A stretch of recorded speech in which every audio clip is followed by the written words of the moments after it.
சென்ற வாரத்திற்கு முந்தைய வாரம் இதை பற்றி சொல்லிக் கொண்டிருந்தேன். சென்ற வாரம் கண்ணப்பா நாயனாருடைய குருபதி என்பதனால் அவரை பற்றி பார்த்தோம். இதிலே உலகத்திலே எப்பொழுதுமே இவைகள் நிகழ்ந்து கொண்டுதான் இருக்கின்றன என்பதை பார்த்தோம். அதுவும் ஆதி காலத்திலே, ராமாயண காலத்திலே ராவணன் எப்படி சீதா பிராட்டியையே துன்புறுத்தினான் என்பதை பார்த்தோம். மகாபாரத காலத்திலும் எப்படி திரௌபதியை துன்புறுத்தினார்கள் என்று பார்த்தோம். ராமர் வாழ்ந்த காலத்திலேயே இப்படி நடந்திருக்கிறது, கிருஷ்ணர் வாழ்ந்த காலத்திலேயே இப்படி நடந்திருக்கிறது. அப்படி என்றால் இப்பொழுது இது ஏதோ கலியுகம்னு சொல்றாங்க. இல்லை தர்மம் என்கிற பசு ஒரு காலில் தான் நிற்கும் அப்படின்றாங்க. அப்படியானால் இப்பொழுது நிகழ்ந்து கொண்டிருப்பதை சொல்ல வேண்டிய அவசியம் இல்லை. ஆனாலும் இன்றைய சமுதாயம் நாகரிகமான சமுதாயம், அறிவு வளர்ச்சி பெற்றிருக்கிறது. ராமாயண காலத்திலே, மகாபாரத காலத்திலேயே எல்லா சாதியரும் ஒன்றாக உட்கார வைத்துக் கொண்டு இப்படி ஒரு ஆன்மீக வகுப்பை கூட எடுக்க முடியாது. இப்பொழுது அது சாத்தியமாகிறது, முடிகிறது. ஒரு பக்கம் வளர்ச்சியும் இருக்கிறது, மனிதனுடைய நாகரிக வளர்ச்சியும் இருக்கிறது. இன்னொரு பக்கம் அதே அறிவு தவறான விஷயங்களுக்கும் அதே கூர்மை பயன்படுத்தப்பட்டு விடுகிறது. ஒரு கத்தி எப்படி மருத்துவரின் கையிலே கிடைத்தால் அறுவை சிகிச்சை செய்வதற்கு பயன்படுகிறதோ, அதே ஒரு தவறானவன் கையில் கிடைத்தால் அது பலாத்காரத்திற்கு பயன்படுகிறதோ, அதே போல அறிவு என்பதும், கூர்மையான அறிவு வளர்ச்சி என்பதும் இப்பொழுது இருக்கிறது. அதனால் உயர்ந்த விஷயங்களையும் நம்மால் இப்பொழுது அலச முடிகிறது, ஆராய்ச்சி முடிகிறது. அதே நேரத்தில் இதே அறிவு வளர்ச்சியை இந்த தவறான மனிதர்களும் கூர்மையாக தவறான வழிகளுக்கும் அதை பயன்படுத்த முடிகிறது. இதிலே இங்கே நீங்கள் உங்களுடைய பங்கு என்ன, என்னுடைய பங்கு என்ன? நீங்கள் யாரும் இந்த வன்மையான இந்த ஒரு பலாத்காரம், அந்த காலத்திலெல்லாம் கற்பழிப்பு என்றே சொல்லுவார்கள் பச்சையாக, இப்போ அப்படி சொல்ல வேணான்னு சொல்லியிருக்கிறாங்க. அது ஒரு பாலியல் பலாத்காரம்னு சொல்லுங்க, பேரை மட்டும் மாற்றிக்கினா நல்லதுதான் சொல்லலாம். அது இந்த மாதிரி பலாத்காரமான விஷயங்களுக்கு நீங்களோ நானோ சம்பந்தமே இல்லாமல் இருப்பவர்கள் ஏன் பேச வேண்டும்? ஏனென்றால் இறைவன் எனக்கு இதை காட்டுகிறான். அவ்வப்பொழுது இந்த சுற்று வட்டாரத்தில் நடக்கின்ற கொடுமைகளை எல்லாம் காண்பித்துக் கொண்டு, இது ஒரு 2 வருடங்களுக்கு முன்னால் கூட சொல்லியிருக்கிறேன் உங்களோடு. சில விஷயங்கள், கொடுமைகள் எல்லாம் மிகவும் ஏற்றுக்கொள்ளவே முடியாத அளவிற்கு இருக்கிறது என்றெல்லாம் சொல்லியிருக்கிறார். அது இப்பொழுது அதை பற்றி சொல்லியும் இறைவன் சொல்லி இருப்பதனால்தான் அந்த வகுப்பிலே சொன்னேன். இதில் உங்களுடைய பங்கையும் போன வகுப்பிலே நான் சொன்னேன். பெண்கள் தங்களுடைய ஆண் குழந்தைகளை வளர்க்கும் பொழுது பெண்களின் மீது மதிப்பு வைக்கின்ற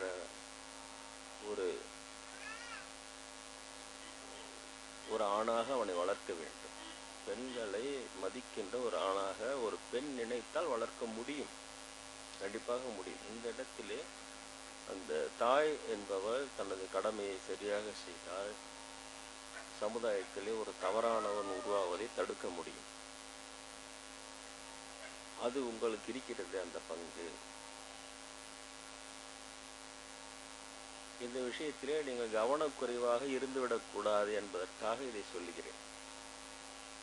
நம்ம வீட்டு பிள்ளை அதெல்லாம் ஒன்றும் தப்பு செய்யாது என்பது எல்லோருக்கும் இருக்கும். ஆனாலும் தப்பு செய்கிறவங்க வீட்டு தாய்மாருக்கும் இதே எண்ணம் தான் இருக்கு. அதனால இது உங்களுடைய பங்கு, கவனிக்கத்தான் வேண்டும். நம்முடைய மகன் சரியாக வளர்கிறானா என்று நீங்கள் பார்க்கத்தான் வேண்டும், பார்த்துதான் வளர்க்க வேண்டும். அதுதான் உங்களது பொறுப்பு. அப்படி இல்லை என்றால் குழந்தை பெற்றுக்கொள்ளக்கூடாது. குழந்தையை பெற்றால் வளர்க்க வேண்டிய கடமை உங்களுக்கு இருக்கிறது, வளர்த்தால் ஒழுங்காக வளர்க்க வேண்டிய கடமை உங்களுக்கு இருக்கிறது. அதனால்தான் உங்களிடத்திலே இதை நான் சொல்லுகிறேன். அது ஒரு பக்கம். இன்னொரு பக்கம் விழிப்புணர்வாக இருப்பது. எல்லோரையும் நம்பி வீட்டிலே சேர்ப்பது, வீட்டு உள்ளறை வரையிலே புதிய ஒருவனை உள்ளே நுழைய விடுவது, பள்ளி கூட இதைத்தான் ஆதரிக்கிறது. இந்த விஷயத்திலே நிறைய பேர் மிகவும் பலகீனமாக இருக்கிறார்கள் என்று சொல்லுகிறார். இந்த விஷயத்தை நட்பு பாராட்டி ஏதோ ஒரு நல்லது செய்கிறேன், உதவி செய்கிறேன் என்று வருகிறவர்களை அந்த உதவி கூட செய்து கொடுப்பான். ஆனாலும் கூட அவன் உதவி செய்கிறானே, நல்லவனே என்று நீங்கள் அந்த வரவேற்பறையோடு உபசரிப்பதையோடு நிறுத்திக் கொள்ள வேண்டும். இது திருவள்ளுவர் நட்பு ஆராய்தல் என்பதை நிறைய சொல்லுகிறார். நட்பு ஆராய்ந்துதான் நட்பு கொள்ள வேண்டும், ஆராயாமல் நட்பு கொள்ளக்கூடாது என்று சொல்லுகிறார். இதை நானே கூட பலகீனம், நானே கூட அப்படியெல்லாம். ஆனால் நான் ஆணாக இருப்பதனால் என்னால் அதனுடைய தாக்கங்களே சமாளித்துக் கொண்டு வந்துவிட முடிந்தது. ஆனால் பெண்கள் ஜாக்கிரதையாக இருக்க வேண்டும், பெண் குழந்தைகளை வைத்திருக்கிறவர்கள் ஜாக்கிரதையாக இருக்க வேண்டும். அவன் நல்ல பையனா தெரிகிறான், ரொம்ப உதவி செய்யறான். பெண் என்றால் பேயும் இறங்கும்னு சொல்லுவாங்க. அதனால பெண்களுக்கு உதவி செய்வதற்கு நிறைய பேர் தயாராக தான் இருப்பார்கள். ஆனால் வஞ்சகத்தை உங்களால் அறிய முடியாது. இன்னும் சொல்ல போனா இந்த வஞ்சகர்கள் தான் ரொம்ப அப்பாவியான முகத்தோற்றத்தை வேற வைத்திருப்பார்கள். இதெல்லாம் ரொம்ப நுணுக்கமாக தெரிந்து கொள்ள வேண்டும். அதுக்காக அப்பாவியா இருக்கிறவனெல்லாம் வஞ்சகன்னு சொல்லிட்டாரு. ரெண்டுத்துக்கு நடுவுல தான் நீங்க இருந்தாகணும். உண்மையிலேயே அப்பாவியையும் நீங்க அப்பாவியா தெரிந்து கொள்ள வேண்டும். ஒரு வஞ்சகன் அப்பாவியை போல நடிக்கிறான் என்பதையும் நீங்கள் தெரிந்து கொள்ள வேண்டும். இதுதான் வாழ்க்கை கல்வி. மற்றபடி கணினி அதிலே பெரிய பொறியாளராக இருந்து சம்பாதிப்பது என்பதற்கான கல்வி இந்த உலகம் கொடுக்கிறது. அந்த கல்வி அது எல்லா இடத்திலும் தான் கிடைக்கிறது. அந்த கல்வி பெரிய விஷயம் இல்லை. உளவியல் கல்வி, உள்ளம், மனம், எண்ணம், இந்த கல்வியிலே உண்மையில் சொல்ல போனால் இந்தியர்கள் மிகவும் வல்லவர்கள். இங்கே இருக்கிற ஞானிகளை போல வேறு எங்கும் இருந்ததில்லை. வேறு ஆணிவாக பிரித்து தனித்தனியாக தெரிந்தவர்கள். இந்த கலியுகத்திலே கூட எண்ணம் தெரிந்தவர்கள், மனதில் நினைப்பதை சொல்லக்கூடியவர்கள். அந்த அளவிற்கு உளவியலிலே வல்லமையானவர்கள் இருக்கிறார்கள் இங்குதான். ஆனால் அதை கல்வியாக மக்களுக்கு ஏனோ சொல்லிக் கொடுக்க முடியாமல் போய்விட்டது.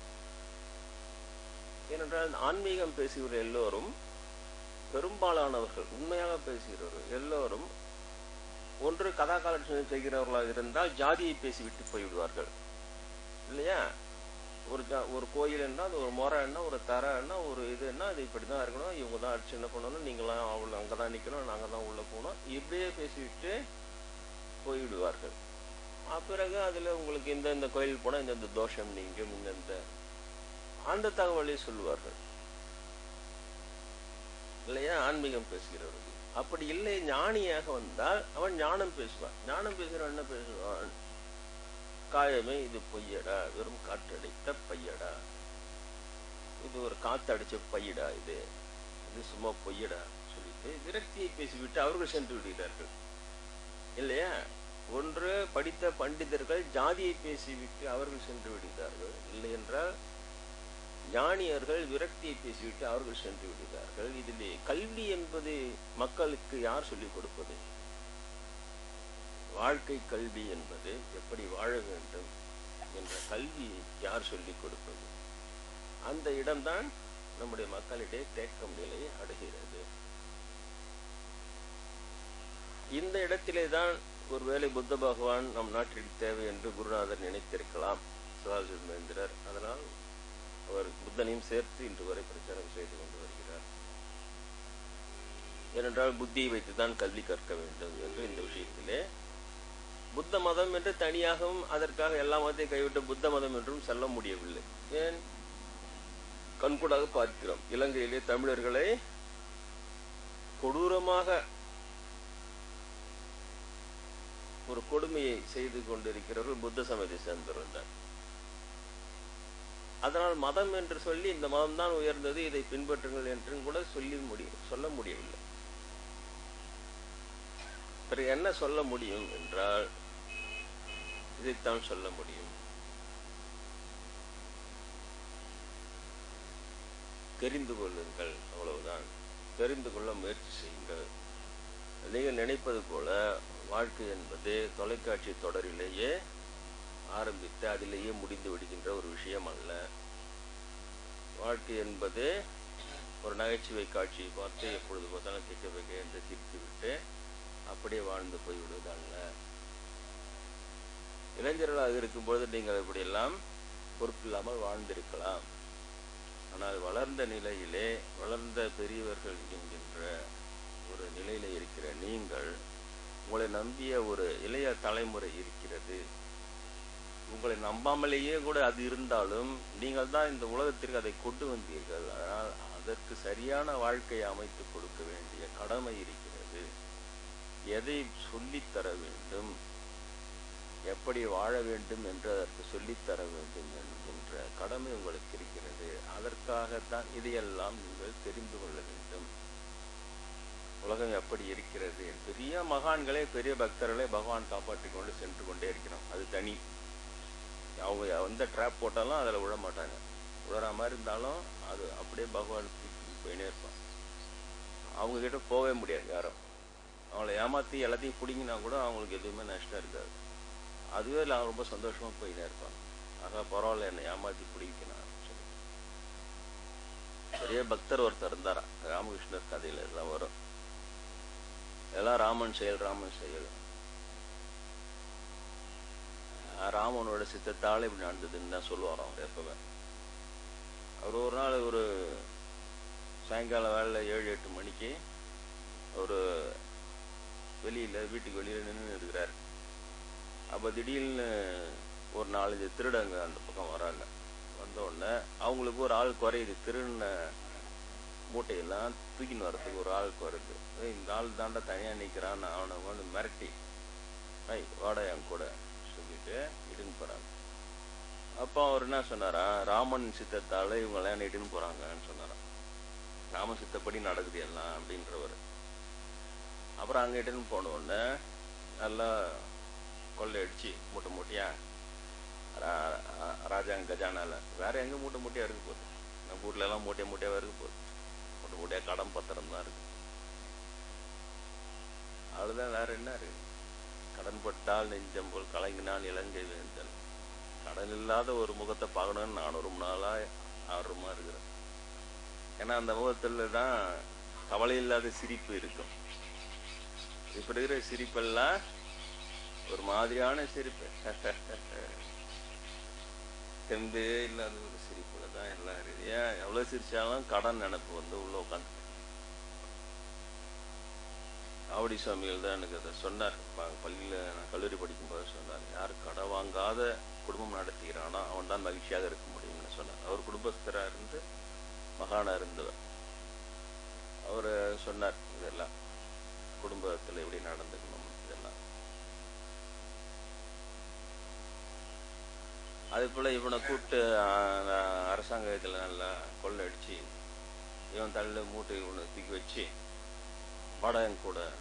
அப்போ சொன்ன ராமன் சித்தத்தால இந்த திருடங்க திருட்டு மூட்டை என் தள்ள வச்சு தீனர் வைக்கிறாங்க சொல்லிட்டு அவன் கூட போய் இருந்தான். திடீர்னு அரசாங்க காவலெல்லாம் ஓடியாந்து பிடிக்கிறதுக்கு வந்தோம்னா அவனு ஒரிஜினல் திருடெல்லாம் தப்பிச்சிடுவான். எப்பவுமே நீங்க பாத்தீங்கன்னா ஒரிஜினல் திருடன் கிளீனா தப்பிச்சிடுவான் இல்லையா. அப்படியே மாட்டிங்கனாலும் அவங்களை இவங்களை ரெக்கமெண்டேஷன் பிடிச்சி டோட்டலா விடுதலை வாங்கின்னு அவன் போயிடுவான். இந்த திருடங்க கூட திருட தெரியாம திருட போறான்ல அவன் தான் மாட்டிப்பான். அந்த மாதிரி இவனை வந்து கிட்டின் போய் ராஜாங்க இதுல திருடி ஒரு மூட்டையை தள்ள வச்சோன்னு அவன் என்ன சொல்றான், ராமனின் சித்தத்தால இந்த மூட்டையை திருடி அந்த தலையில வச்சு தூக்கின்னு வர சொல்றான். அரசாங்க காவலர்லாம் ஓடி அந்த உடனே எல்லாரும் ஒட்ட இவன் மாட்டிக்கணும் மூட்டையோட புடிச்சிக்கினாங்க. உடனே சொன்னா, ராமனின் சித்தப்படி என்னை புடிச்சிட்டாங்க. அப்புறம் இட்டுன்னு போயிட்டு கையங்கலமா ஆகப்பட்டான். அந்த காலத்துல எல்லாம் பேப்பர் மீடியா எல்லாம் கிடையாது. அதுக்கெல்லாம் மீடியாலாம் இருந்ததுன்னா டிவி எடுத்துன்னு போயிட்டு அந்த யாரை புஷ்டாங்களோ அவன் என்ன சொல்றான்றத பத்தி அங்க வரவே வராது. எப்பதான் ஜனநாயக சுதந்திரன்றான். அவன் வாயில ஒரு பிளாஸ்டிக் ஒட்டாத குறையா அவனை சைலண்ட் பண்ணிட்டு இவரு பலான கில்லாடி இவரு போய் அங்க இது பண்ணார் அது போனா இவன் சொல்றதுதான் ரிப்போர்ட் அடிச்சு அவன் கம்முன்னுக்கு வச்சுக்குவான். அவன் கம்முன்னு இருக்க வேண்டியதுதான். நிரபராதியா இருந்தா கூட அவன் பெகுபகுன்னு இருக்க வேண்டியதுதான். அவன் வாயில பிளாஸ்டிக் ஒட்டாத குறையா அவனை சைலண்ட் பண்ணிட்டு இப்படிதான் நடக்குது இன்னைக்கு ஊடகங்கள். எந்த ஊடகமாவது திருடனையோ கொலைகாரனையோ இல்ல யாராவது ஒரு குற்றவாளி ஒரு லஞ்சம் வாங்கினாரு லஞ்சம் வாங்காதவர் யாரோ பிடிச்சா அவர் வாயிலிருந்து ஒரு வார்த்தையாவது பேச விடுறானா? பிடிச்சவரு என்ன சொல்றாரு? பொய்ய கூட சொல்றேன், நான் இதெல்லாம் செய்யல, நான் நிரபராதின்னா அந்த உரிமை அரசியல்வாதிக்கு மட்டும்தான் கொடுக்குறான். அரசியல்வாதிக்கு மட்டும்தான் போய் நீங்கள் என்ன சொல்லிக்கிட்டீர்கள். அவரு நான் என்னமோ இப்பெல்லாம் டீ கடை வச்சிருந்தேன் சொல்றதே பயமாகுது. ஏன்னா தமிழ்நாட்டிலயும் டீ கடை வச்சுக்கிறாங்க, எங்க குஜராத்லயும் டீ கடை வச்சுக்கிறாங்க. இப்போ ஒரே டீ கடை ரொம்ப பிரபலமா இருங்க போட்டேன். உதாரணத்துக்கு டீ கடைன்னா கூட நான் ஒரு காலத்துல டீ கடை வச்சிருந்தேன் அப்படின்னு இப்ப கப்பல் விடுறேன்னு சொல்லலான்னு பார்த்தேன். ஆரம்பத்துல டீ கடை வச்சவங்களாம் நீ பெரிய பெரிய ஆளாகுறா, என்னதான் சொன்ன நீ சொல்லிட்டு வந்துட்ட இல்ல ஆபீஸ் மொழி வரையும் கார் எடுத்துன்னு வந்துட்டு இங்க உட்கார வைக்கணும். நம்ம ஏழை பழங்களை நான் அழகா ஒரு கொட்டையில உட்கார வச்சு அப்படியே கொசு கடிக்கு ஆளாக வச்சு அமுச்சு விட்டுறோம் போய்க்காங்க சொல்லிட்டு. பெரிய பெரிய ஆளுங்க வந்தாங்கன்னா அவங்களுக்கு ஏற்ற இது அப்படி சேர் போட்டு அவங்களுக்கு ஒரு மாலை மரியாதை போட்டு அவங்களுக்கு வர வச்சு உட்கார வச்சு ஆனா என்ன பேசுறது இவர் பேசுவார் இனிமேல் நீங்க கேளுங்க அப்படின்னு சொல்லுவாங்க. சாமி வேற சரியான பண்ணிட்டோம். அதனால அது போட்டோம். அப்படி அவரு அரசியல் உண்மையை சொல்லுவார. நான் ஒரு காலத்தில் டீ கடை வச்சிருந்தேன், இப்ப நான் கப்பல் விடுறேன் ஏரோப்ளேன் விடுறேன், அதெல்லாம் அவர் சொல்ல மாட்டார். நான் நிரபராதி என்பதை நான் கோர்ட்டிலே நிரூபிப்பேன், அவ்வளவுதான். அப்புறம் அடுத்து எலெக்ஷன் ஜெயிச்சிட்டா மக்களை தீர்ப்பு சொல்லிவிட்டாரு. நீ என்ன சொல்றது? அது எதோ போயிட்டு போகுது. இப்ப அந்த காலத்துல அதெல்லாம் இல்லை. அவரை கூட்டு போனாங்க, அரசாங்கிட்ட நிக்க வச்சாங்க, எல்லாம் பண்ணாங்க. இவரு தான் குற்றவாளி, ஆமா கையும் காலம் பிடிச்சாங்க. நீ மூட்டு வக்கீலுங்க அப்படித்தானே இப்ப கேக்குறாங்க. நீ திருடனியா திருடலையான்னு அப்படி கேட்க மாட்டாங்க. அவங்களுக்கு நிரூபணம் வைக்கிறதுன்னா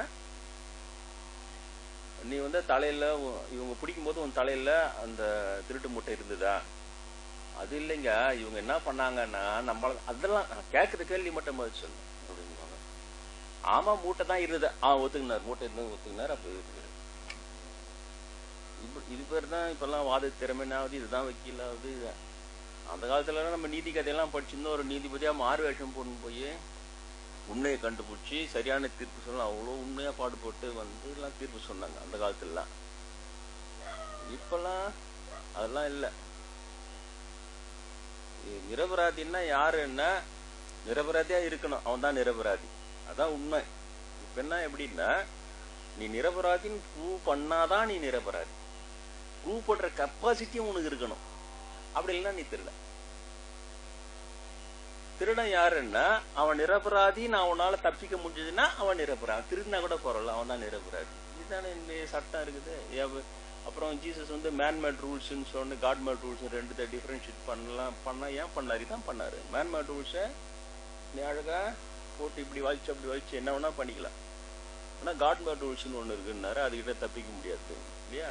for you every hair is கவுண்டட்னு சொன்னார். உங்களுடைய ஒரு தலைமுடி கூட இறைவனால் அளக்கப்பட்டிருக்கிறது, இதுல இருந்து தப்பிக்க முடியாதுன்னாரு அவர். அது மாதிரி இவனை பிடிச்சி இதுதான் குற்றவாளின்னா அதுக்கப்புறம் விஷயம் தெரிஞ்சு எந்த ஒரு அந்த ஊர்ல இருக்கிற பெரிய மனுஷன் கூட்டணும். அப்புறம் கூட்டணும் போனாங்க. இந்த மாதிரி திருட்டான் புஷ்டான். அப்புறம் தான் எல்லாம் சொன்னான், ஐயோ அவன் ரொம்ப நல்லவன், அவன் உண்மைதான் பேசுவான், அவனை பேச கொடுங்க. என்ன பண்ணுது சொன்னா, ராமன் சித்தத்தால் நான் தெருவில் நின்றுந்தேன்னா, ராமன் சித்தப்படி நாளை திருடங்க வந்தாங்களா, ராமனின் சித்தப்படி என்ன இட்டுன்னு போனாங்களா, ராமனின் சித்தப்படி திருடி ராமனின் சித்தப்படி அந்த தலையில மூட்டையை வச்சாங்க, ராமன் இஷ்டப்படி இவங்க என்னை புஷ்டாங்க, ராமன் சித்தப்படி இன்னைக்கு இங்க நின்று பதில் சொன்னீங்கன்னா.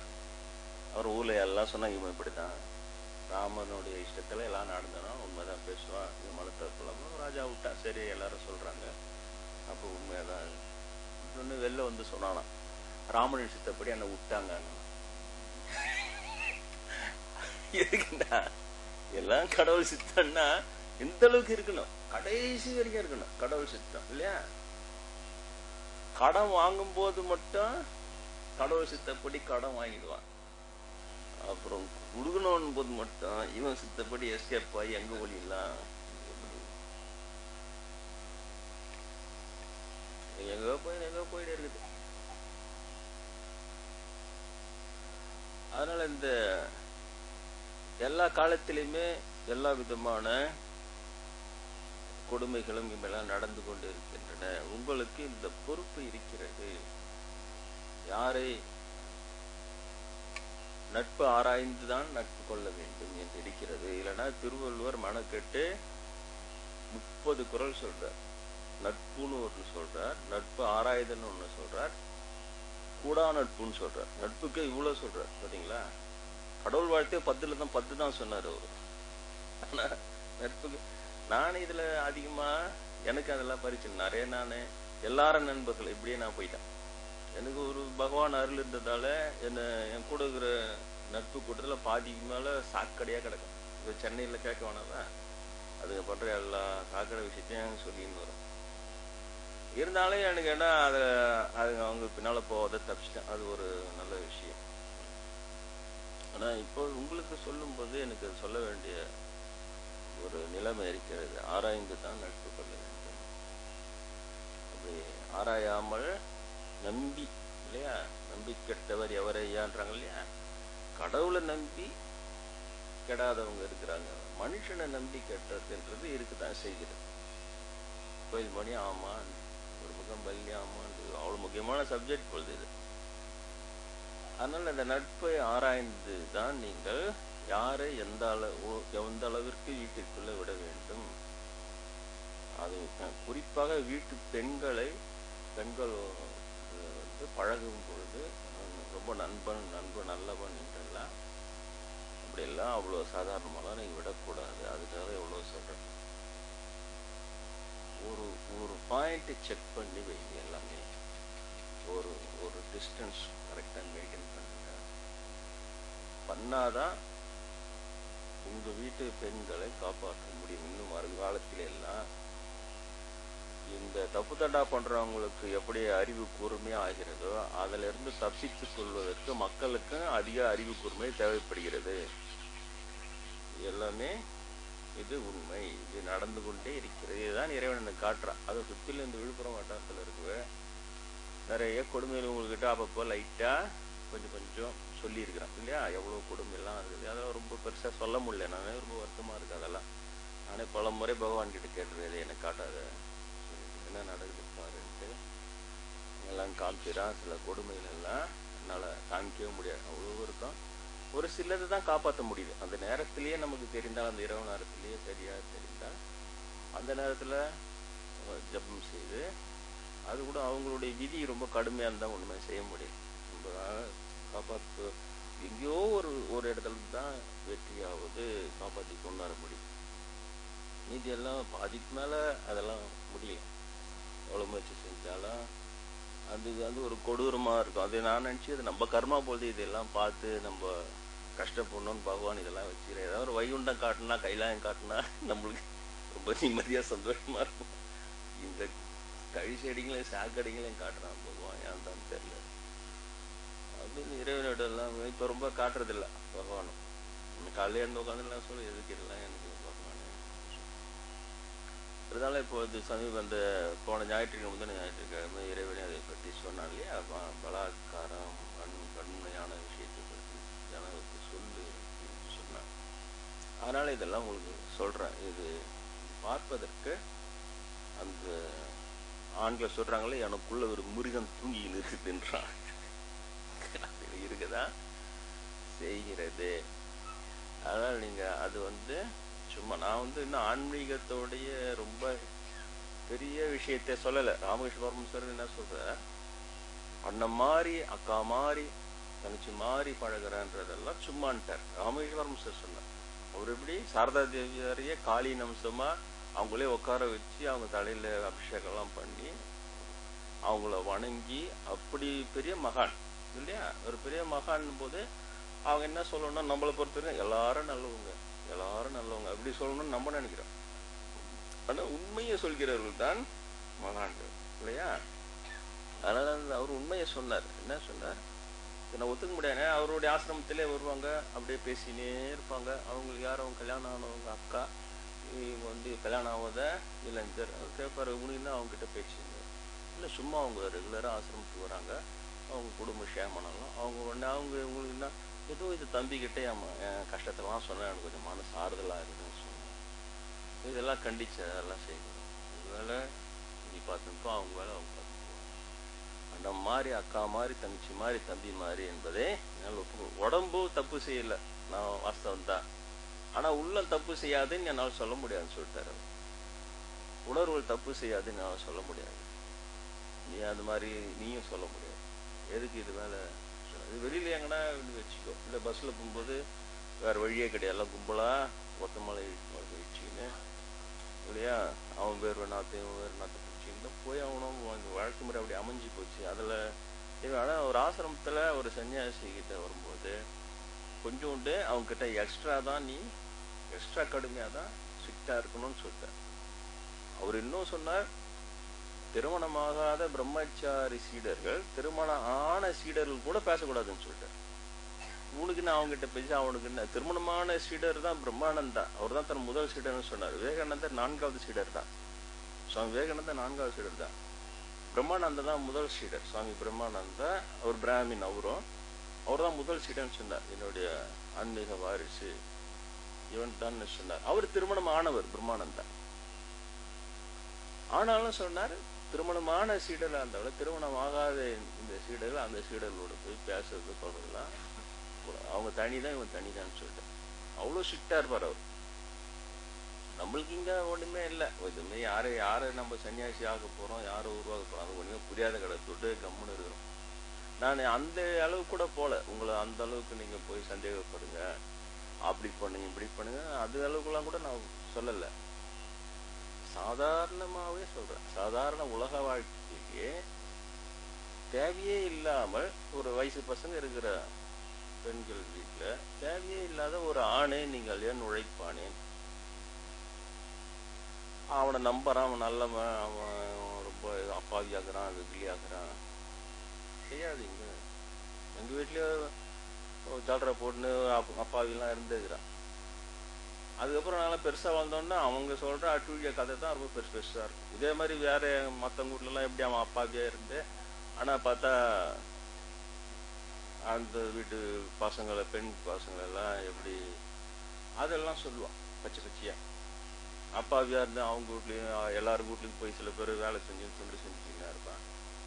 அப்போ சொல்லுவான், அவங்க வீட்டு பொண்ணு வந்து இது மாதிரி யாரும் இல்லாத நேரத்துல என்னதான் காவல் வச்சுட்டு போனாங்க, அப்போ எப்படிலாம் இவனை பயன்படுத்திச்சு எல்லாம் பச்சை அவன் பெருசா வாழ்ந்தோன்னு. அப்பதான் அந்த அப்பாவிலாம் கிடையவே கிடையாது. அப்பாவியான ஒரு ஃபேஸ் இருக்கிறதுனாலே அவங்க அப்பாவிலாம் கிடையாது.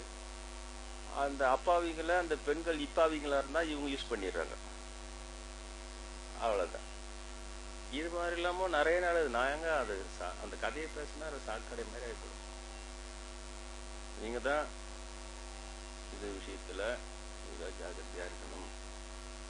திருமணமான பெண்கள் தப்பு செய்யறது அது தனி இல்லையா, அதை ஒன்றும் செய்ய முடியாது இல்லையா.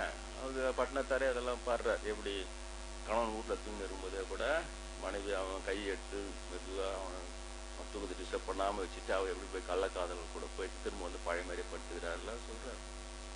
அப்புறம் அவரே சொல்றாரு, இந்த நாய் தான் அந்த நாயை தேடின்னு போச்சுன்னா இந்த நாய்க்கு என்ன வேலை அதை போய் பார்த்துன்னுக்குதுன்னாரு அவரையே. இந்த நாய்க்கு என்ன வேலை, அந்த 2 நாய்களும் தான் இப்படி இருக்குதுன்னு சொன்னா இந்த நாய்க்கு என்ன வேலை அதையெல்லாம் பார்த்துன்னு இருக்குங்க. அவரை நேராக போய் பார்த்துன்னு இருந்தாரு. அவருக்கு இதை போல இறைவன் காமிப்பது தான், இந்த போலலாம் இருக்குது பாரு அப்படின்னு சொல்லி. அது ஒன்னா ரொம்ப கம்மி அது இல்லையா. அதுல பலாத்காரம் வன்முறைன்றதுலாம் அது இல்லை, ஆனா வஞ்சகம் இருக்கிறது. அதுல குருநாதரே சொல்றார், பெண்கள் கணவனுக்கு துரோகம் செய்யும் பொழுது விலையான மஞ்சம் தலையாய வஞ்சம்னு சொன்னார். இருக்கலே தலையாய வஞ்சம் இதுதான், அந்த மஞ்சத்தை விலைக்கு செய்வது கணவனுக்கு செய்யும் துரோகம், பெரிய வஞ்சகம் இதுதான் சொன்னார். அது தனி, அதெல்லாம் இறைவன் எனக்கு ரொம்ப அதெல்லாம் ரொம்ப காட்டுறது கிடையாது. இந்த ஆண்கள் செய்கிற இந்த கொடுமை, அதுல குறிப்பா இந்த இந்த வட்டிக்கு கடன் கொடுத்துட்டு இந்த கட்ட பஞ்சாயத்து மாதிரிலாம் பண்றாங்க இல்லையா, அந்த இது அவன் ஏழைக்கு நிறைய கடனை கொடுத்துடுறது. அவங்க வீட்டு பெண் பிள்ளைக்கு இருந்ததுன்னா மோட்டிவேட்டடாகவே செய்கிறான். அதை அவனால் திருப்பி கொடுக்க முடியாத அளவுக்கு அவனுக்கு கடனை கொடுத்து வட்டி மேலே வட்டி போட்டு அதுக்கப்புறம் அவனால் கொடுக்க முடியலன்னு அதே சாக்க வச்சு அந்த வீட்டு பெண்களை இவன் தவறாக பயன்படுத்துகிறான். இதுதான் முதல்ல காமிச்சான் பகவான். எப்படி அவங்க அப்பா அம்மா எதிர்க்கே அந்த வயசு பொண்ணை எப்படி அவன் அந்த குரூப் ஒரு வேனில் நைட்டில் நிறுத்திட்டு எப்படி இது பண்ணுறாங்க காமிச்சான். அதுக்கு ஏற்ற மாதிரி 2 நாள் கழிச்சு பேப்பர்லேயே வந்தது அந்த நியூஸ். கடலூரில் நடந்தது, அவமானம் தங்காமல் அவன் அந்த குடும்ப தலைவன் தற்கொலை பண்ணி. அதனால் தயவு செஞ்சு இந்த மாதிரியான கடன்லாம் வாங்காதீங்க. குறிப்பாக பெண்களுக்கு நான் சொல்கிறேன், இந்த ஆண்களை போட்டு ஒரு ஃபங்க்ஷன் என்ன உன் கையில் ஒரு 5000 தான் இருக்குது, இழுத்து பிடிச்சி செலவு பண்ண 6000 செலவு பண்ணணும். ஆனால் இதுங்க சும்மா இல்லாமல் நம்ம மதிப்பு என்ன ஆகுது, நம்ம கௌரவம் என்ன இருக்குதுன்னு சொல்லிட்டு அவனை 25000 செலவு பண்ண வைக்கிறேன். 5 மடங்கு அதிகமாக செலவு பண்ண வச்சு அவன் வேறு வழியே எல்லாமே தொல்லை தாங்காமல் போய் இந்த மாதிரி கந்து வெட்டிக்கலாம் வாங்கிட்டு அதெல்லாம் பார்த்துக்கலாம், அதெல்லாம் அடிச்சிக்கலாம். அதெல்லாம் இதை தான் ஔவையார் சொன்னாங்க, தையல் சொல் கேளியல்னு சொன்னாங்க. ஔவையாரே பெண் தான், பெண் சொல்ற பேச்சு கேட்காத என்ன ரொம்ப சொன்னாங்க. தான் ஏன்னா பெண் புத்தி அவங்க யோசிக்காம அப்பத்தி கௌரவம் இப்படியே புடவடாபம் பந்தா அது மட்டும்தான் அவங்களுக்கு தெரியும் தவிர இது யோசிக்க மாட்டாங்க அவங்க. அதனால இந்த மாதிரி விஷயத்துல தையல் சொல் கேளியல்னு சொன்னாங்க ஔவையார். இருந்தாலும் எங்க அதெல்லாம் எல்லார் வீட்லயும் மீனாட்சி தானே ஆட்சி செய்யறவங்களே இல்லையா, இவங்களோட ஆட்சி தான் எல்லாம் இருக்குது. இவங்க சொன்னது தான். வெளியில மட்டும் ஒரு கல்யாணம் காட்சி இருக்கும்போது மட்டும்தான் வீட்டுக்காரங்க அங்க மதிப்பு கொடுத்து சும்மாங்காட்டியா ஐயோ அவர் கோச்சிப்பாரு, ஐயோ நான் போலன்னா ஒரு கையே ஓடாது காலே ஓடாது அவர் திட்டுவாருன்ட்டு அப்படியே ஒரு ஷோ அது காமிச்சிட்டு அது வந்துடுறாங்க. அதான் வீட்டுல அது சம்பவம் நிறைய ஜோக்ஸ் இப்போ இந்த நெட்ல போன இன்டர்நெட்ல அவன் பண்ண கொடுத்துக்கினே இருக்கிறான் ஜோக்கு. அதுல நிறைய இருக்குது, ரொம்ப தமாஷா இருக்கும் சிலதுலாம். அது எதை போட்டோம் இந்த பெண்கள் இதை போல எல்லாம் ஆண்களை ரொம்ப போட்டு உடஞ்சி அவங்கள கடனை வாங்க வச்சு வசதியா இருக்க வச்சு கடைசியில போய் இப்படி மாட்டிக்கிறது. அதை திரும்ப முடியாம அவன் வட்டிக்கு மேல வட்டி, அந்த வட்டிக்கு ஒரு இது போட்டோடனே அவன் முதல்ல வீட்டு பெண்களை தான் குறி வைக்கிறான். வயசு பசங்க தான் கண்டிப்பா பிளான் போட்டுறாங்க. அதனால நீங்களும் இதை போல ஒரு ப்ரெஷர் கொடுக்காதீங்க இல்லையா. ஒரு ஃபங்க்ஷனே கூட வைங்க, சாதாரண ஒரு சாம்பார் சாதம் தயிர் சாதமே போடலாம், போட்டு சும்மா ஒரு சாதாரணமா ஒரு ஸ்வீட் சாதம் கேசரி கலரி வச்சு ரொம்ப லைட்டா செய்யலாம். அது ஒன்றா ஓவரா செய்யணும் அது இல்லை. அவங்க வீட்டில் அப்படி செஞ்சாங்க, நம்ம அதை விட கம்மியா செஞ்சா நம்ம கௌரவம் என்ன வருது. செய்யணும் தான், இருக்குதா பாரு, கையில இருந்தா தாராளமா செய்யுங்க, நான் வேணான்னு சொல்ல. ஸ்டார் ஹோட்டல்லே பார்ட்டி வைக்கிறாங்களே இப்பெல்லாம். குழந்தைங்க பிறந்தா அந்த 1வது வயசு ஸ்டார் ஹோட்டல கொண்டாடுறாங்க. இப்போ அது தனி ஸ்டார் ஹோட்டல வச்சு இன்விடேஷன் வச்சு இருக்குது. அவங்க இருக்கும்போது அவங்க செய்யறாங்க. அதை பார்த்து இதுங்களே இல்லாத போட்டதுங்களா நம்ம வீட்டு. நான் இப்போ பேச்சுக்கு தான் சொன்னேன்னா இப்போ ஞாபகம் வருது, ஒரு தொலைக்காட்சி பேட்டியிலேயே ஒருத்தவங்க சொன்னாங்க, நான் இந்த மாதிரி என் குழந்தை வச்சுன்னு தான் 1வது வயசு பிறந்த நாளுக்கு எப்படி கொண்டாடுறது, கல்யாண மண்டபம்லாம் எடுத்து கொண்டாடினா செலவாகும்னா அப்போ இந்தம்மா அந்த வட்டி கொடுக்குறவங்க அவங்க நீங்க வச்சுக்கோ, நீ அது வட்டியே கொடுக்க வேணாம், உனக்கு ஹெல்ப் பண்ணாம நான் என்ன பண்ணுவோம் 30,000 கொடுத்தாங்க. உடனே அதை வச்சு நாங்க மண்டபம்லாம் எடுத்து ஆடம்பரமா பெரிய ஃபங்க்ஷன் கொண்டாடிட்டோம். அப்புறம் இப்ப பார்த்தா அவங்க அந்த 30,000க்கு வட்டி மேல வட்டி போட்டு 1 லட்சம் ஆக்கி கழுத்தை பிடிக்காத குறையா கேட்குறாங்க. என்ன பண்றதுன்னு தெரியல, வீட்டை வித்து கொடு, நகையை வித்து கொடு, எல்லாம் வித்தாலும் வட்டி தான் ஆகுது. புரியுதா? அந்த வட்டி கொடுக்குறவங்க அந்த முதல்ல கொடுக்கும்போது அவ்வளவு அன்பா பேசி கொடுத்துட்றாங்கன்னு சொல்றாங்க. எங்க ஆரம்பிக்குது பத்தியா இந்த ஆண்களுடைய அந்த இந்த மாதிரியான கொடுமையான விஷயங்களுக்கு பெண்கள் வழிவகுக்கிறது. இவங்க அந்த அறிவு இருக்கணும். அறிவு இல்லைன்னு சொன்னா அவசரப்படும். அதுக்குதான் நீங்க முன்னாலேயே போய் மாட்டிக்க போறீங்கன்னு தான் இவ்வளவு சொல்லுங்க. போய் மாட்டிக்காதீங்க. எது வாழ்க்கைக்கு முக்கியம்? அடிப்படை தேவைகள் இருக்குது இல்ல. யாரா சாப்பாட்டுக்க கஷ்டம், சோறே இல்லைன்னா இங்க வாங்க ஆசிரமத்தை நானே ஒரு புடி சோறு போட்டு சாப்பிடுங்க, வேணான்னு சொல்ல. வசதி வாய்ப்பு வந்த பின்ன நானே கூட முதியோர் இல்லம்னு ஒன்று ஆரம்பிச்சு விட்டேன் இல்லையா. அப்பா அம்மாவுக்கு நன்றி காட்டுறவங்க எல்லாம் முதியோர் இல்லத்துக்கு அனுப்பிச்சு விட்ருவான். அங்கதான் நன்றி இருக்குது, அங்க போய் பாரு, சாமி சொன்னார் நன்றி காட்ட சொன்னாரு.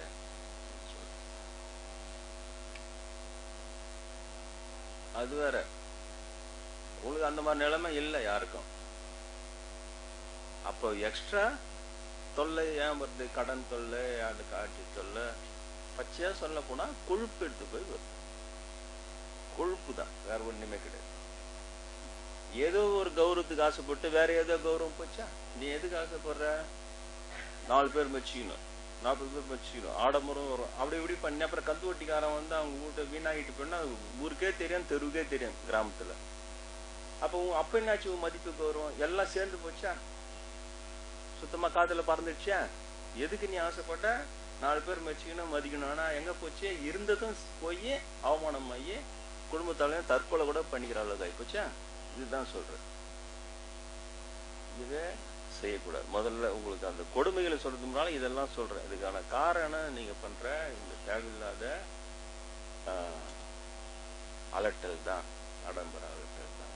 வசதி இருந்தா நீங்க பண்ணீங்க, நான் வேணானே சொல்லல. ஆனா இல்லாததை இருக்கிற மாதிரி காட்டி ஒரு ஷோ, பொய் நாடகம், இதை நீங்க செய்யாதீங்க. துறவு வாங்கன்னு நான் சொல்ல, குறைஞ்சது உங்க சேஃப்டி, உங்களுடைய சந்தோஷத்தை கெடுத்துக்காதீங்க. இது அதே போல இந்த நண்பர்களை கொண்டு வந்து சில ஆம்பளைங்க பண்ற அநியாயம் தாங்காது. கண்ட கசமாத்தையும் வீட்டுல எட்டுன்னு வந்து விட்டா அவன் ரொம்ப நல்லவன் விட்டுருவோம். ரொம்ப நல்லவன் இவன், ரொம்ப நல்லவன் அப்படின்னு விட்டு அந்த சில பெண்கள் சொன்னாலும் கேட்க மாட்டாங்க. தலையெழுத்தேன்னு சகிச்சிக்கின்னு அவங்க இது பண்ணி அதுக்கப்புறம் பெருசா ப்ராப்ளம் தோணுனா நான் தான் தப்பு பண்ணிட்டேன். சில ஆண்களும் இந்த விஷயத்த, இந்த வேலையை செய்யக்கூடாது. குடும்பம்னா அது ஒரு கோயில் மாதிரி. ஒரு கோயில்னா அது எவ்வளவு சுத்தபத்தமா வச்சுக்கிறாங்க இல்லையா, பக்தி இருக்கிறவங்க தான் அதுல. அதை போல உன் குடும்பம் ஒண்ணு வரையும் நிம்மதியாயிரு. நண்பர்களை கூப்பிட்டு, ஃபேமிலியா கூப்பிட்டு ஒரு நாள் உபசரணை பண்ணு இல்லையா, அது கூட தேவையில்லை. சொந்தக்காரங்க உனிங்க போய் சொந்தக்காரங்க வீட்டுக்கு போயிட்டு வா, சொந்தக்காரங்க வீட்டுக்கு வந்துட்டு போட்டோம், வேணான்னு சொல்ல. நண்பர்கள் வந்தா அவங்களுக்கு ஒரு காஃபி கொடு, ஏதோ அளவு தனியா பேசிக்காங்க. காஃபி சாப்பிட்ட உடனே 2 பேரும் எவ்வளவு இடங்குது, பார்க்கு பீச்சு, எவ்வளவு இடங்குது நீங்க பேசி நிறுத்துக்கு, ஜம்முன்னு போகான்னு பேசி நீர் எல்லாம் பண்ண. அதுவே தப்பு. அவங்க கிட்ட பர்சனல் விஷயத்தெல்லாம் சொல்லிடுவான், மனம் திறந்து கொட்டுருவான். அவ்வளவுதான். அவங்க அதை வச்சு பிளாக்மெயில் பண்ற குரூப் எல்லாம் இருக்கு. இதெல்லாம் இந்த கொடுமைக்கான காரணம் சொல்றேன், அடிப்படை காரணங்கள். இது எல்லாம் கொஞ்சம் தயவு செய்து, நீங்க கடவுள் நினைக்கிறீங்களோ இல்லையோ, குறைஞ்சது உங்க குடும்பத்தோட நிம்மதியை நினைச்சு கொஞ்சம் அமைதியா ஒவ்வொரு ஆடாதீங்க. அதான் ஒவ்வொரு ஆட்டம் ஆடி நிம்மதியை கெடுத்த நீங்க நினைக்கிற மாதிரி உலகம் வந்து அவ்வளவு ஈஸி கிடையாது. அதனாலதான் ஒரு பகவான் சொல்ல சொன்னான், ஜனங்களுக்கு எது இருக்குதோ இல்லையோ நிம்மதியா இருக்கணும், நிம்மதி கட்டுறேன். அப்ப இந்த வன்மையா இந்த ஆளுங்கெல்லாம் என்ன ஆகுது, அவங்க கர்ஷ அவ்வளவுதான், சுத்தமா தேராது, அது தனி. இல்லையா, எனக்கு காமிச்சதெல்லாம் நான் அப்படியே விட்டுட்டு போனேன். நானே எவ்வளவு சபிச்சிருப்பேன். இவங்கெல்லாம் மனுஷங்களா இவனுங்களான்னு சொல்லிட்டு எவ்வளவு சபிச்சிருப்பேன். அது அவங்ககிட்ட மாட்டினது அப்பாவி பெண்கள், அவங்க எவ்வளவு சபிச்சிருப்பாங்க. அது தனி. அதுக்கெல்லாம் அஞ்சாதவனுக்கு தான் இதெல்லாம் போயிடுவானுங்க. அவங்களுக்குலாம் இந்த பாவம் புண்ணியம், அந்த பாவத்தால வர பலன் அடுத்த ஜென்மத்துக்கு வரும், எந்த ஜென்மத்துக்கு நம்ம அவஸ்தை போனோம், அதெல்லாம் தெரியவே தெரியாது. மூர்க்கமா இருப்பானுங்க, அவ்வளவுதான். கட்சிதான் அப்படியே புடிச்சு பிடிங்கி தின்னுன்ற மாதிரி அப்படிதான் இருப்பானுங்க. அவங்கள ஒண்ணுமே செய்ய முடியாது. ஆனா அது நாஸ்தி தான், அது தனி. நீங்கள் இடம் கொடுக்காது. நான் அதை சொன்னேன் இல்லையா, ஒரு இதை காமிச்சான் பகவான். டாக்டர் மாதிரி இவங்க வீட்டுல போயிட்டு ஒருத்தவங்க வீட்டுல போய் பழகி, அவன் அந்த குடும்ப டாக்டர் மாதிரி பழகி, அவனு அந்த வீட்டு பொண்ணு +2 படிக்கிற பொண்ணு தான், அப்படியே அப்பா மாதிரி ஆரம்பிச்சு எல்லாம் பண்ணி அந்த பொண்ணு அவன் அவ்வளோ வஞ்சகம் பண்ணான். அதெல்லாம் பகவான் காமிச்சுதான் தான். இவ்வளவும் நடக்குது. இன்னும் நிறைய எனக்கு சொல்லவே முடியல, என்னால சொல்றதுக்கே பிடிக்கல.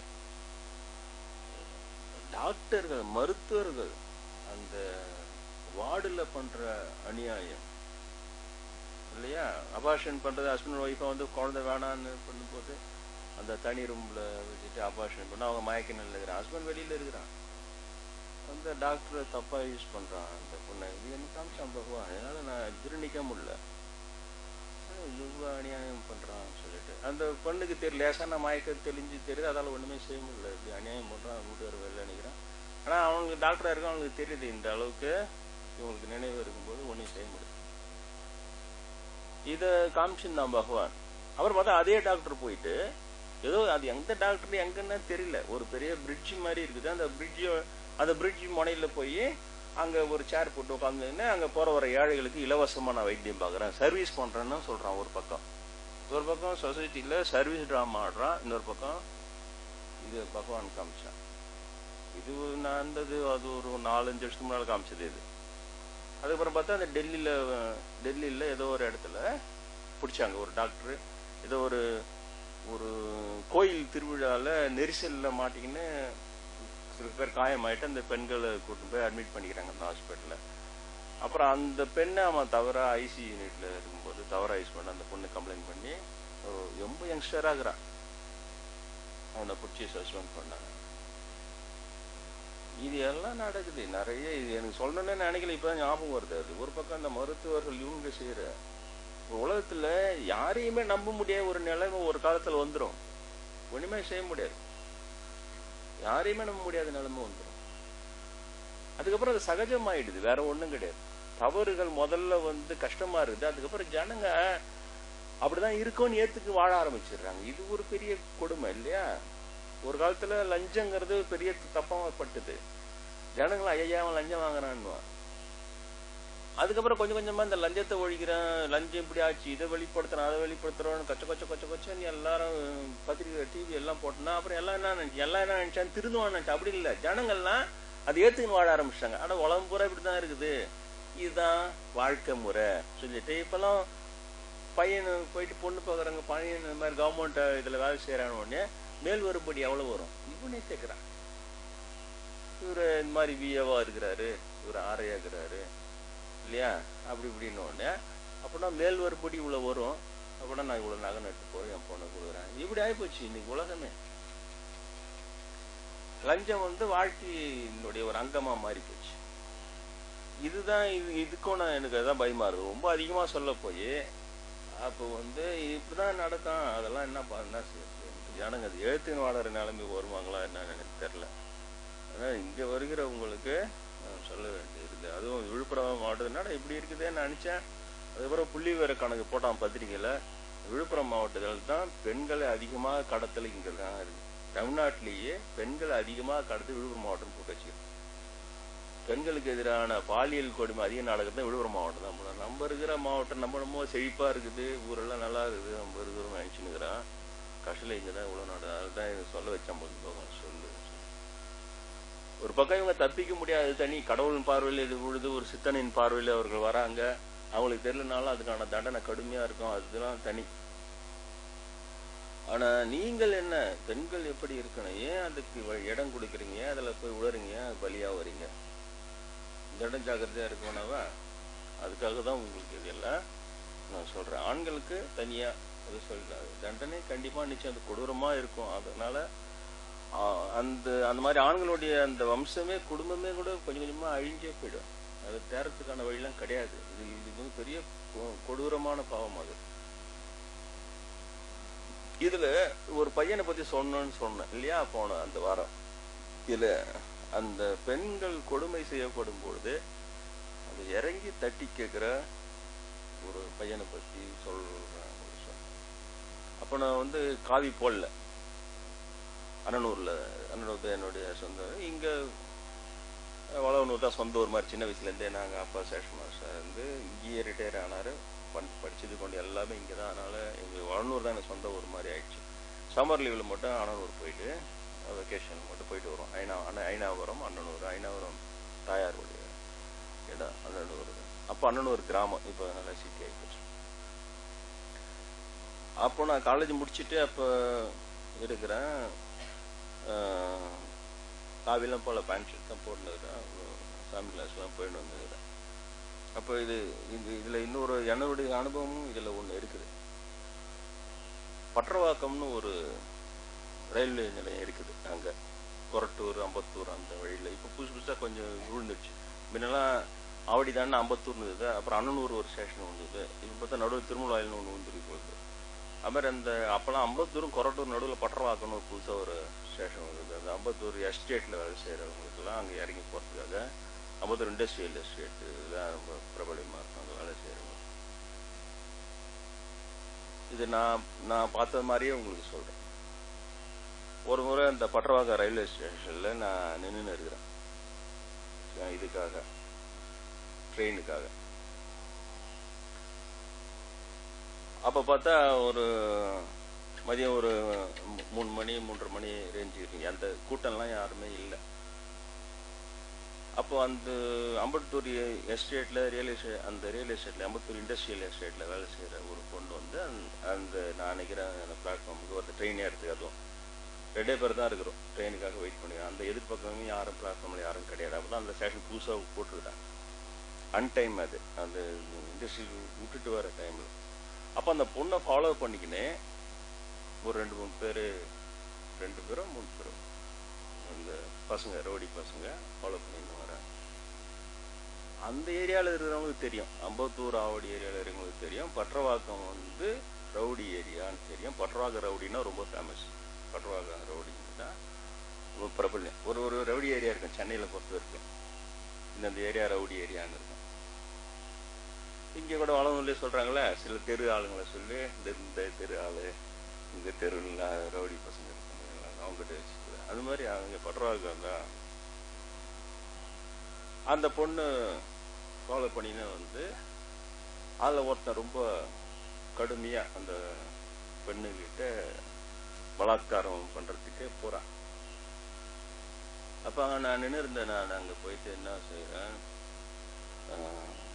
அந்த பொண்ணு நல்லா மாட்டிக்கிச்சு தெரியுது. அவங்க இது பண்ணி மடக்கி அந்த பொண்ணை வந்து கத்தியை காட்டி பக்கத்தில் அந்த புதுசாக புதாரெலாம் இருக்குதுல்ல, வா அங்கன்னு அவங்க கூப்பிட்றானுங்க. அதுக்கு என்ன பண்ணுறதுன்னு தெரியாமல் முழிக்குது. அப்போ நான் அங்கே போயிட்டு அவங்கள தடுத்து கேட்குறது போல், என்னப்பா பொண்ணு அந்த பொண்ணு அவங்களாட்ட பண்ணுறீங்க, அதை விடுங்க. பொதுவாக சென்னையில் யாரும் கேட்க மாட்டாங்க. பொதுவாக சென்னைக்கு இருக்கிற கெட்ட பேர், எல்லா அநியாயம் நடந்தாலும் அவன் வேலையை பார்த்துன்னு போயின்னா இருப்பாங்கன்றது தான் இன்றைக்கும் அங்கே இருக்கிற ஒரு கெட்ட பேர். அங்கே போயிட்டு இது போல் ஏன்பா இது பண்ணோன்னு அது தகராறு வந்துடும். அந்த பொண்ணு அவன் கைப்பிடிச்சு தான் விடுன்னு அந்த பொண்ணை இது பண்ணுறதும் ஒரே பிரச்சனை. அதுக்குள்ளே எதிர்க்க ஒரு ட்ரெயின் தூரத்தில் வருது, எதிர் பக்கம் வருது.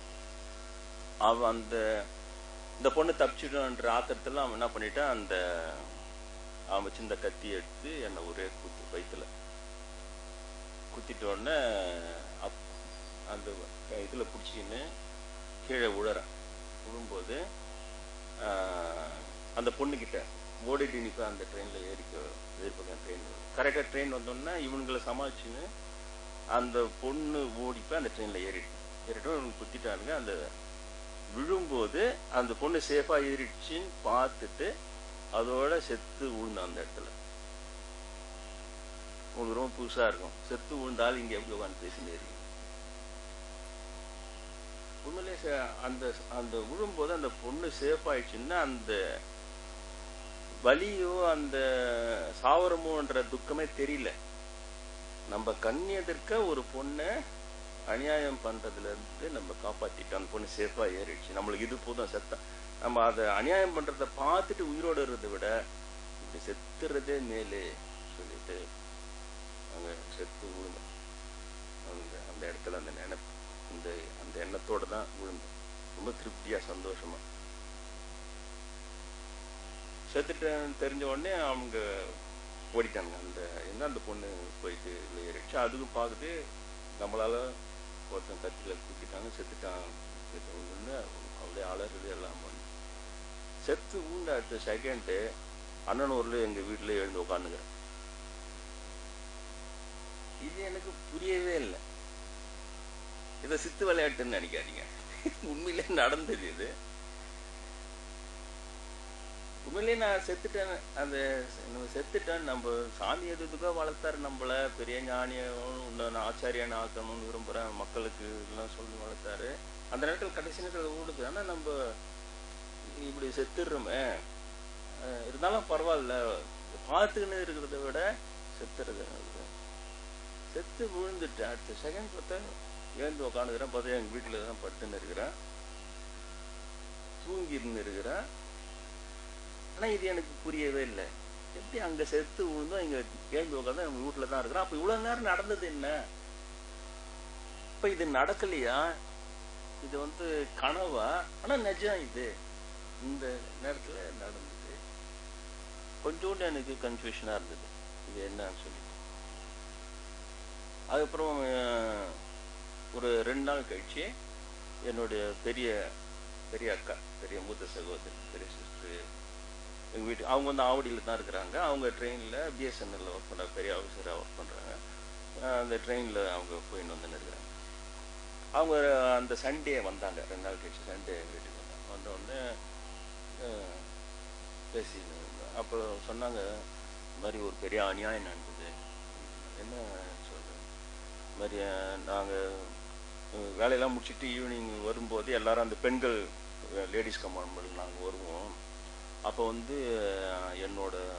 என் கூட ஒருத்தவங்க வருவாங்க, என் கூட ஃப்ரெண்டாக பேசிக்கலாம் வருவாங்க.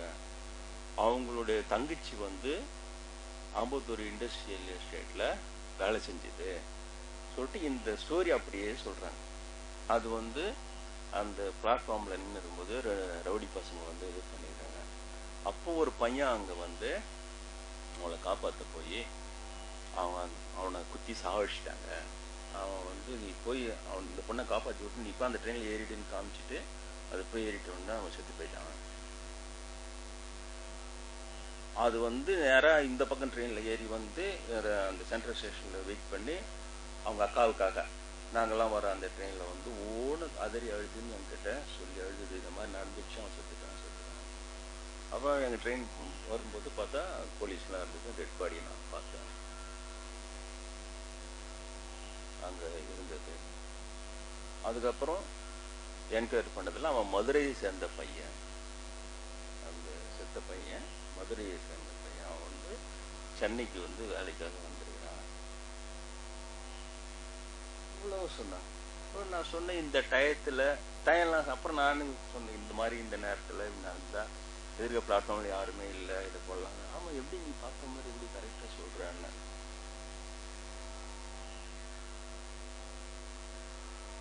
புரியுதா? அப்ப என்ன நடந்திருக்குது, ஒரு பையன் அங்க மதுரையை சேர்ந்த அந்த பையன் அங்க நின்று இந்த பெரிய ஒரு தியாகத்தை செஞ்சிருக்கிறான். நான் அண்ணனூர்ல இருக்க, பக்கத்துல இருக்கேன். என்னோட அனுபவமா அது நானே அதுல இன்வால்வ் ஆகி, இது ஒரு விதமான அத்வைதம். உங்களுக்கு அந்த அத்வைதத்தை பத்தி எல்லாம் கொஞ்சம் தெரிஞ்சிருந்தா உங்களால புரிஞ்சுக்க முடியும் இந்த அனுபவங்களை பத்தி. அப்ப எனக்கு பெரிய அளவுல கிளியர் ஆச்சு.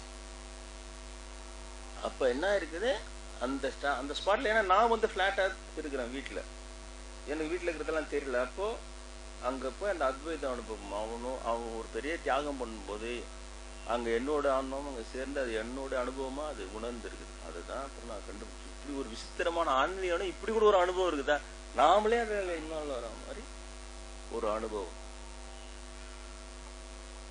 அந்த பையன் இதை போல. இதுல இன்னொரு பெரிய கொடுமை என்னன்னா, இப்ப அந்த பையன் இன்னுமா நான் அந்த பையன் பேர் தெரியல, எனக்கு என்ன தெரியல. அதுக்கப்புறம் அடுத்த வாரம் சொன்னாங்க. அப்புறம் கேட்டேன் என்ன ஆச்சு. அதுக்கப்புறம் இதுல ஒரு பெரிய ஒரு கஷ்டமான விஷயம் என்னன்னா, அந்த பையனை சேர்ந்த அந்த ரவுடி பசங்களை போலீஸ் பிடிச்சிட்டாங்க. பிடிச்சிட்டு இந்த பொண்ணை அந்த அடையாளம் காட்டுறதுக்கு கூப்பிடுவாங்க இல்லையா, இந்த பையன் தான் சொல்லிட்டு காட்டுன்னு. இந்த பொண்ணுக்காக தானே உயிரியே தியாகம் பண்ண. இந்த பொண்ணு என்ன பண்ணிருக்கணும், போல்டா அவங்க அடையாளம் காமிச்சிருக்கணும்ல. அதுக்குள்ள அவங்க வீட்டுல இருக்கிறவங்க எல்லாம், நீ அந்த பையனை அடையாளம் காமிச்சிட்டீங்கன்னா அவன் அவனுக்கு கொலை பண்ணிட்டுவானுங்க, பெரிய ரவுடிங் குரூப்பு, அதனால யாருமே இவங்க யாரும் இல்லைன்னு சொல்ல வச்சு. அந்த பையன் இருந்து இருக்கிறான், அந்த கொலை பண்ண பையனை அதை இருந்திருக்கான் அந்த வரிசையில. இந்த பொண்ணு செஞ்ச துரோகம் பத்தியா அவங்க வீட்டிலேயே சொன்னாலும் இது ஒத்துன்னு இருக்கலாமா? இல்லையா? இது ரெண்டு விஷயம் பாருங்க. உலகம் எப்படி இருக்குது, அந்த தியாகம் பண்ணவனுடைய புத்தி எப்படி இருக்குது. அவன் மரிக்கும் பொழுது அவன் என்ன நினைக்கிறான்லாம் எனக்கு தெரியுன்றதுக்காக தான் இறைவன் என்ன அத்வைதமா அவனோட சேர்ந்து அந்த அனுபவத்தை நான் என்னோட அனுபவமா கொடுத்தான். கண்டிப்பா அந்த பையன் ரொம்ப சந்தோஷமா செத்தான். இன்ன வரையும் அந்த பையன் தெரியாது, பேர் கூட எனக்கு தெரியாது. மதுரையை சேர்ந்த பையன். அந்த காலத்துல யாருன்னா உங்களால ட்ராக் பண்ண முடிஞ்சா அதை போய் பிடிச்சி பாருங்க. அப்போ என் கூட இந்த இப்போ ஈரோட்டில் இருக்கிறான் என்னோட பெரியவா பையன், அவன்லாம் அந்த டைரியில் எழுதி வச்சுக்கிறேன் நான் நீங்கள் சொன்னதெல்லாம். அவனுக்கு எல்லாருக்குமே தெரியும் அவங்களுக்கு நான் இந்த இன்சிடென்ட் எல்லாம் எப்படி இதெல்லாம் நடந்ததுன்னு சொல்லிட்டு. இப்படி கூட நடக்குமா, நான் இதெல்லாம் எழுதி வச்சுக்கிறேன் என்னைக்குன்னா ஒரு நாள் நம்மளுக்கு பற்றி தெரிஞ்சுக்கலான்ட்டு. இதான் சொல்கிறேன் உலகம் எப்படி இருக்குது பற்றியா. ஆனால் இந்த இடத்துல அந்த அந்த பொண்ணை காப்பாற்றுக்கு தான் உயிர் தியாகம் செஞ்சது என்னால் மறக்க முடியுமா? இறைவனே நினைச்சுதானே என்ன அந்த இடத்துல என்னுடைய அனுபவமா அதை கொடுத்துருக்கிறான். கொடுத்து அதை கடைசி வரைக்கும் இந்த இடத்துலதான் உங்களுக்கு அப்பதான் செத்துட்டானேன்னு தோணலாம். இந்த இடம் தான் இயேசுபிரானுடைய அந்த உபதேசம் கவனிக்கத்தக்கது. அவர் சொல்றார், உன் உயிரை காப்பாற்றிக் கொள்ள வேண்டும் என்று நீ தவறான வழிமுறையில சொல்ற அந்த காப்பாற்றிக் கொள்ள வேண்டுங்கிற உன்னுடைய உயிர் அழிந்து விடும், ஆனால் உயிர் தியாகம் செய்கிறனுடைய உயிர் காப்பாற்றப்படும் சொன்னார். இறந்த பிறகு ஒரு மரணம் இருக்கிறதுன்னு சொன்னார். இறந்த பிறகு அந்த உயிருக்கு ஒரு மரணம் இருக்குது, அதுக்கு ஒரு வாழ்வு இருக்குது. அந்த இடத்துல நான் உன்னை காப்பாற்றிடுவேன்னு சொன்னார். அந்த இரண்டாவது மரணத்திலிருந்தே நான் உன்னை காப்பாற்றி கொண்டு சென்று விடுவேன். இப்ப இதுக்கு அதுதானே பொருந்தும். அந்த பையன் செத்து விழுந்தானே தவிர அவனுடைய அனுபவம் என்னுடைய அனுபவமா இருக்குது இன்னும் இன்னை வரைக்கும். அந்த பையனுடைய உயர்வு என்னால மறக்கவே முடியல. நானே அங்க இருந்தா தான் செஞ்சிருப்பேன். அதனால என்னுடைய நிலையும் அதுல சேர்த்து எனக்கு அவன் அனுபவம் என்ன அனுபவமா கொடுத்துருக்கிறான் இறைவன். இது ஒரு பாடம். அதனால சொல்றேன், அந்த தியாகங்கள் வீண் போகுது. இன்னைக்கு அவங்க குடும்பத்தார் கூட தெரியாது.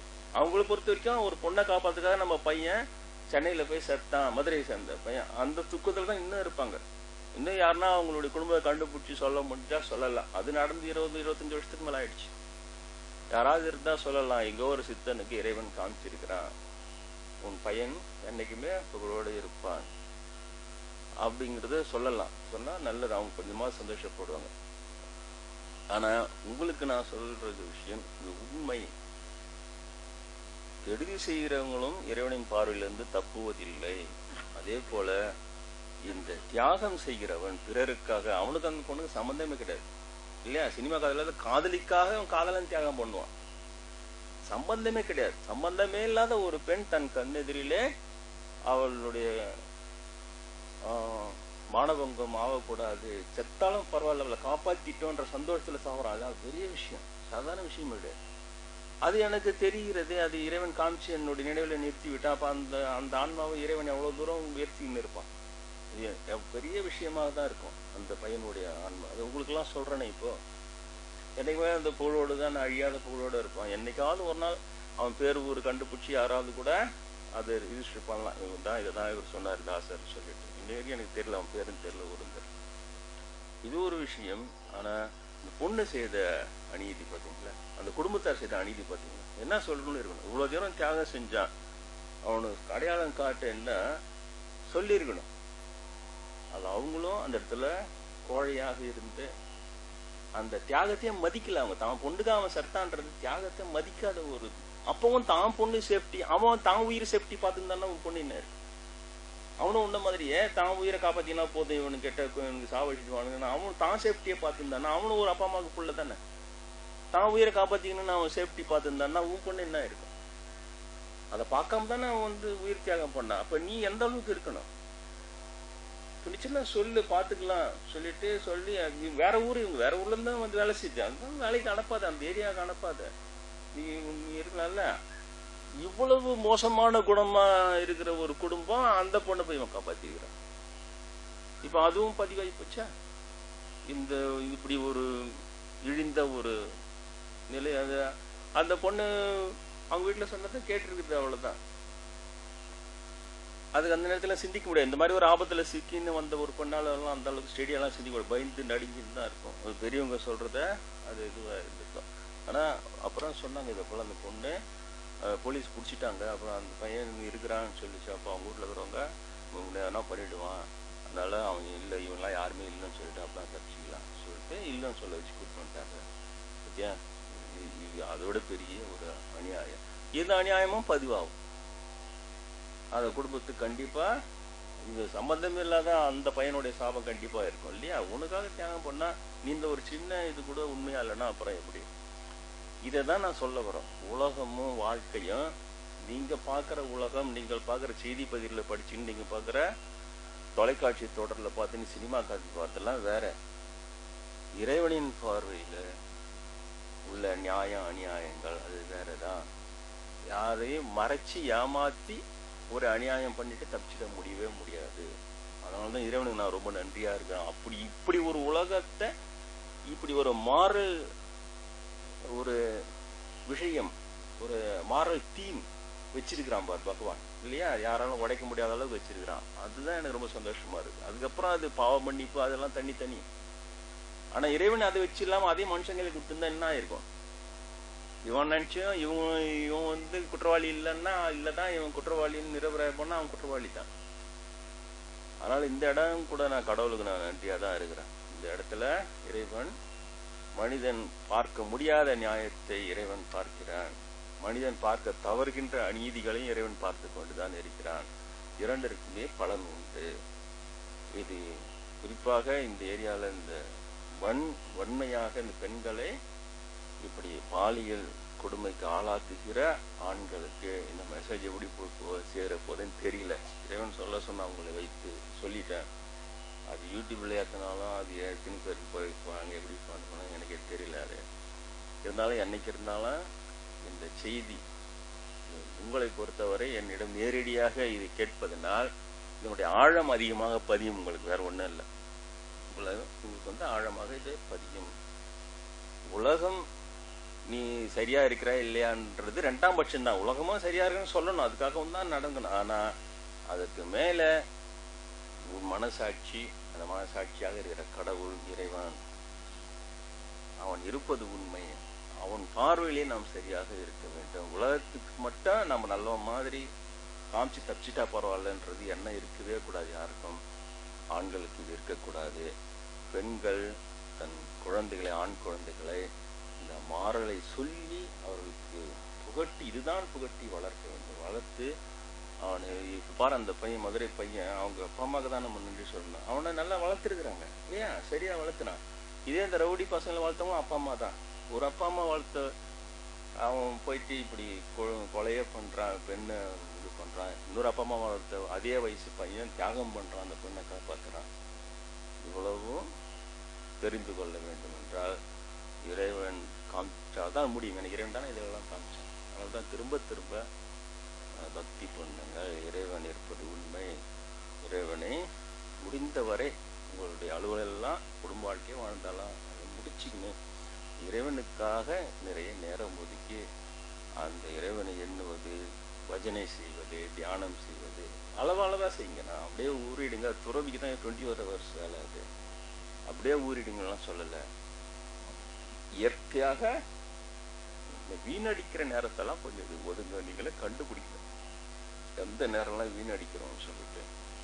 அந்த தொலைக்காட்சி தொடரை கூட நான் சொல்ல எல்லாத்தையும் பார்க்காதீங்கன்னு சொல்லல, பாதியா குறைங்க. டக்குன்னு பாதியா 10 சீரியல் பார்க்குறான், ஒரு 5 சீரியல் விட்டுடலாம் சொல்லிட்டு கூட இன்னைக்கு பாதி நேரத்தை சும்மா ராமா இது வருஷம் பூரா கத்துன்னு தான் போறீங்க. ராம பஜனை. ஆமா, இதே உட்காந்து வீட்டுல ராம பஜனை பொறுமையா சொல்ல முடியுதா பார்க்கலாம் இல்லையா? வசி ஜாமம் மனசுக்குள்ளேயே சொல்றது, வசி சொல்லி உட்காந்து சும்மா ஒரு 1/2 மணி நேரம் தான். ஒரு சீரியல் 1/2 மணி நேரம்னா அந்த ஒவ்வொரு சீரியலை இதை கட் பண்ணிட்டு அந்த நேரத்துல வச்சுன்னு இந்த 1/2 மணி நேரம் உட்காந்து சொல்லி பார்ப்பேன்.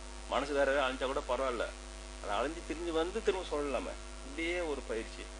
கடவுளுடைய இந்த பக்தி செஞ்சுக்கிட்டே இருந்தாதான் உங்களுக்கும் இறைவனுடைய பாதுகாப்பு கிடைக்கும். ஒருவேளை நீங்கள் நன்றாக பக்தியில் ஆழ்ந்தால் இறைவன் எனக்கு காமிச்சால இந்த உண்மை எனக்கு ஏன் காட்டணும் இல்லையா? உண்மையான உலகம் இறைவன் காட்டினாதான் தெரியும். இல்லைன்னா நாம தெரிஞ்சுற உலகம் பொய்யான உலகம்தான். இதையெல்லாம் இன்றைய ஞாயிற்றுக்கிழமை செய்தியாக எடுத்துக்கொள்ளுங்கள். அடுத்த வாரம் முடிந்தால் நான் சொல்ல எண்ணியது குழந்தைகளை ஒரு கடுமையாக நடத்தாமல் இருப்பதற்கு என்னுடைய அனுபவத்துக்கு இருந்த சில விஷயங்களை சொல்லலாம். அதுக்குதான் ஆரம்பிச்சேன். ஆனா இறைவன் இதை சொல்லு முதல்லன்னு சொன்னா, அதனால இதை நான் சொல்லியிருக்கேன். ஓரளவுக்கு சொல்லி முடிச்சுட்டேன். நான் இந்த 2 வகுப்புல இதை சொல்லி முடிச்சுட்டேன். முடிந்தால் அடுத்த வகுப்புல வேற ஒரு ஒரு அடியாருடைய குருபூஜை வந்தால் அவரை பற்றி பேசிட்டு கூட ஃப்ரீயாக கிடைக்கிற சண்டேல இந்த குழந்தைகளை இல்லம் கடுமை காட்டாமல் இருக்க வேண்டிய அவசியத்தை